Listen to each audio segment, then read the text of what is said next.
En primer lugar, quiero agradecer al Comité Científico del Congreso y en segundo lugar a Colstock por invitarme a este congreso.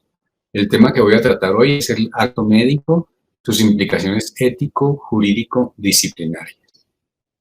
Hace unos meses en el Tribunal Nacional de Ética Médica recibimos una queja en la cual una médica se quejaba de que otro médico en un congreso realizado en una ciudad fuera de Colombia le realizó una hipnosis sin su consentimiento. La quejosa entonces explicaba que hubo un momento en que dentro de la charla levantó la mano para hacer una pregunta, el expositor sostuvo su mano por unos segundos y ella quedó hipnotizada, perdiendo el control de sus músculos voluntarios y cayendo al suelo. Ella entonces denuncia al médico diciendo que él no le había realizado una historia clínica completa, ni sus antecedentes, ni conocía si tenía alguna patología mental o psiquiátrica, no le explicó el procedimiento, pros y contras, y tampoco le hizo firmar un consentimiento. El primer tema que tuvo que abordar el tribunal es: ¿lo que sucedió aquí fue realmente un acto médico? Porque los tribunales de ética médica solo juzgamos actos médicos. Entonces, ¿qué es un acto médico? No cualquier cosa que haga un médico es un acto médico. Los actos médicos es el momento cumbre donde se establece una relación médico-paciente. La ley de ética médica dice que una relación médico-paciente se establece en 4 casos. Primero, por decisión voluntaria y espontánea de las partes, como por ejemplo en una consulta particular. Segundo, por la acción unilateral de un médico, por ejemplo, en un caso de urgencia. En tercero, por la solicitud de otras personas, como por ejemplo los padres de un menor. Y finalmente, porque el médico tiene un contrato con una empresa o una institución prestadora de servicios de salud y está a cargo de prestar esos servicios de salud. El acto médico entonces es el que concreta la relación médico-paciente y en general se trata de que un enfermo consulta a un médico porque él es el que tiene la capacidad de orientar y sanarlo de acuerdo con sus conocimientos. De hecho, la Real Academia de la Lengua define acto como la acción, ejercicio de la posibilidad de hacer o el resultado del hacer. Por lo que yo podría definir el acto médico como la acción que realiza un médico en razón a la posibilidad que le brinda sus conocimientos en el arte y la ciencia de la medicina, así como su experiencia y sus competencias específicas, que es el ejercicio de la posibilidad de hacer, para procurar la promoción de la salud, la prevención de la enfermedad, diagnóstico, tratamiento, rehabilitación y reintegro del paciente a su comunidad, que es el resultado del hacer médico. Los fines del acto médico en general son promover la salud, curar, prevenir la enfermedad y rehabilitar al paciente. Sin embargo, no todo lo que hace un médico es un acto médico. Por ejemplo, lo que haga en su vida privada, que no tiene nada que ver con el desempeño de su profesión, no es un acto médico. A esos a veces los llamamos actos de médicos. También lo que haga, digamos, en relación con los actos administrativos o empresas que tenga. ¿Por qué el acto médico está relacionado con la ley? Porque el acto médico, dice la Providencia número 50 de 2007 del Tribunal Nacional de Ética Médica, es un hecho del hombre específicamente capacitado en la ciencia médica que acarrea consecuencias porque se realiza voluntariamente y tiene como objeto la vida o la salud de otro hombre. Recuerden que la vida o la salud de otra persona son derechos. De hecho, son derechos fundamentales. De manera que el resultado del actuar del médico tiene que ver con la ley porque incide sobre un sujeto de derechos. Es decir, que un acto médico puede afectar los derechos de otro hombre, de aquel que se puso en sus manos como paciente. Ahora bien, todo acto médico es un acto jurídico porque implica las obligaciones del médico frente al derecho, debido a que el médico ejerce una actividad consciente y por lo tanto está en contrapartida con los derechos del enfermo. Ahora bien, la Corte Suprema de Justicia de Colombia ha determinado en relación con la diligencia médica. El médico tiene el deber de poner todo su cuidado y diligencia siempre que atienda o beneficie a sus pacientes con el fin de probar su curación o mejoría. Lo que por negligencia, descuido u omisión cause perjuicio a la salud de aquellos, incurre en una conducta ilícita. De hecho, entonces, la negligencia, el descuido y la omisión son causales de culpabilidad en un acto médico mal realizado. Y la misma Corte, en relación con la obligación de medios, ha recalcado que lo que nosotros hacemos, nuestras actuaciones, son de medio y no de resultado. Es decir, que nosotros debemos procurar y hacer siempre lo correcto para procurar el mejor desenlace. Si no se logra el mejor desenlace, debemos demostrar que hicimos todo lo posible para lograrlo. Ahora, ¿qué pasa si el acto médico se hizo a fuerza, es decir, obligado? Aquí vemos a un médico que está atendiendo a una persona armada, pero lo están obligando a atenderlo. La respuesta es, el médico tiene igual obligación. El hecho de que este acto médico esté viciado de nulidad porque no hay un contrato, no exime al profesional de su correcto desempeño. Es decir, el médico debe desempeñar su profesión con base en su juramento, incluso en estas circunstancias. ¿Cuáles son las características de un acto médico? La profesionalidad, solo los médicos lo pueden hacer. La ejecución típica, es decir, se debe hacer de acuerdo con la lex artis, es decir, con los conocimientos científicos apropiados para el momento. Tercero, tener por objetivo la curación o rehabilitación del enfermo. Y cuarto, ser lícito. Veamos algunas de estas características. En primer lugar, ¿qué significa que un acto sea lícito? Un acto es lícito si está conforme con los principios del consenso social, es decir, con la ley. Un acto médico es lícito porque lo hace un autor que es un médico. Tiene que ser realizado por una persona habilitada para ello, tener un título de médico. Esto quiere decir que las actuaciones o servicios que prestan los estudiantes en un servicio de urgencia o una persona que no sea titulada no se considera un acto médico, se considera el cumplimiento del deber general del socorro. Ahora, también un acto médico es lícito por la finalidad. En general, perseguimos la curación y el bienestar de los pacientes. Es lícito porque obtiene un consentimiento informado, es decir, porque respeta la voluntad del paciente. La ausencia de consentimiento, como veremos, se justifica en algunos casos. Y finalmente, es lícito porque se ajusta a la legalidad y la legitimidad, es decir, que está conforme a las leyes de un Estado de Derecho. Hay varios tipos o clases de acto médico. En primer lugar, dependiendo de si se actúa o no sobre el cuerpo humano, los actos médicos se llaman directos o indirectos. Y en segundo lugar, si no se actúa sobre un cuerpo humano específico, se llaman actos médicos extracorpóreos. Por otro lado, si se obtiene o no un consentimiento informado, los actos médicos pueden ser consensuales o no consensuales. Veamos qué significa esto. Primero, un acto médico sobre el cuerpo humano es un acto médico corpóreo.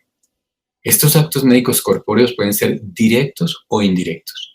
Los directos son aquellos que persiguen a través de la intervención médica la finalidad de curación o bienestar del propio sujeto intervenido. Es decir, un acto médico directo es aquel que nosotros hacemos en el paciente directamente. Entonces es lo que normalmente hacemos: prevención, diagnóstico, prescripción, tratamiento y rehabilitación. En relación con la prescripción, la ley es clara en definir la prescripción como la receta médica. Es decir, la receta médica es donde se plasma la prescripción. No tiene nada que ver entonces con el propio tratamiento, porque el tratamiento es lo que ocurre después de la prescripción. Y el tratamiento, pues por supuesto que se basa en la prescripción, pero puede ser hecho no solo por el médico, sino por otras personas, por ejemplo, terapeutas. Y la rehabilitación es muy importante recordar que no se refiere solamente a lo que hacen los médicos rehabilitadores o fisiatras. La rehabilitación se refiere a todo lo que ocurre después de la atención, bien sea médica o quirúrgica, es decir, a la recuperación del paciente hasta que se integra a su casa, a la sociedad o al trabajo. ¿Y qué pasa con la cirugía estética? Si la cirugía estética no persigue, digamos, curar a un enfermo. Bueno, en realidad la corrección de imperfecciones o la modificación de la configuración física sí tiene un beneficio sobre un paciente, así sea solo un beneficio psíquico. Y por supuesto, cuando es reconstructiva, pues el beneficio es evidente. Por lo tanto, la cirugía plástica también está sujeta a responsabilidad y a sus excepciones, como en el caso de la cirugía de urgencia, en el cual no se requiere un consentimiento. ¿Y los exámenes de laboratorio son actos médicos? Sí.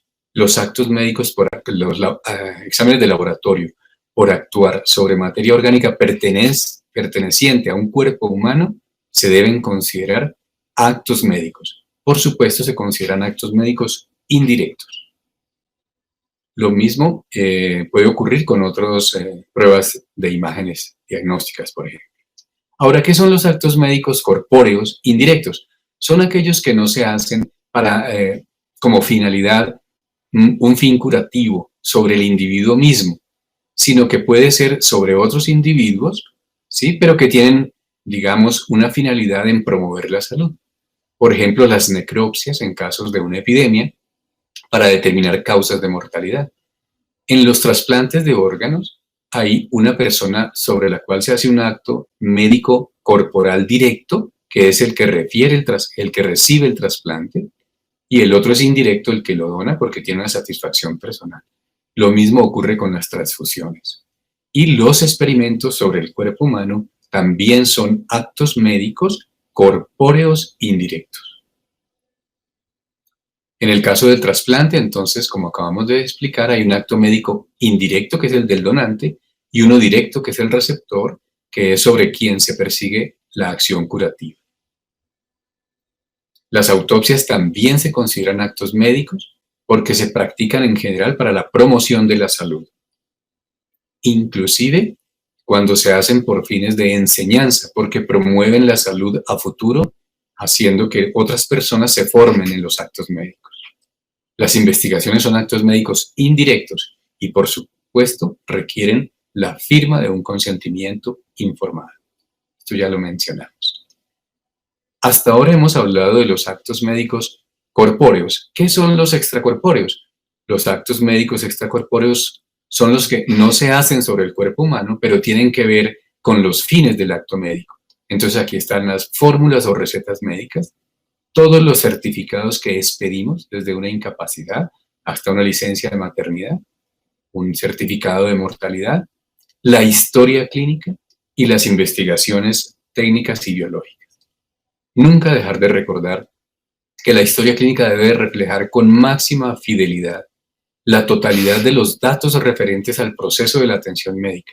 Debe ser veraz, debe ser muy cercana a la verdad, totalmente, para no decir falsedades, y solo se debe referir a los hechos de la evolución clínica del paciente. Desde el otro punto de vista, de si hay o no un consentimiento informado, los actos médicos se dividen en consensuales y no consensuales. Entonces, un acto médico consensual es aquel que tiene un consentimiento del paciente. Es decir, que hay una firma expresa del paciente quien nos está dando el permiso para actuar. Esta es una manifestación del poder que tienen las personas sobre su propio cuerpo, es decir, una manifestación de la autonomía. En jurisprudencia se habla del jus in se ipso. El consentimiento protege la libertad del ser humano también y evita que los médicos o las personas de salud impongan, hagan coacción, actúen violentamente o cometan arbitrariedades sobre el paciente. En la actualidad, el consentimiento no debe ser solo un permiso o una aceptación o adhesión del paciente al tratamiento, porque en la actualidad el paciente también puede proponer y participar de las decisiones sobre su tratamiento. Y los actos médicos no consensuales son aquellos que no requieren un consentimiento informado. Por ejemplo, cuando el médico y el paciente no tienen un contrato, es decir, una relación médica extracontractual. Es decir, el médico está contratado por una empresa y el paciente debe asistir a esa institución a que lo atienda. Aunque aquí no hay un contrato entre el médico y el paciente, de todas maneras el médico tiene los mismos deberes, aunque no exista este contrato.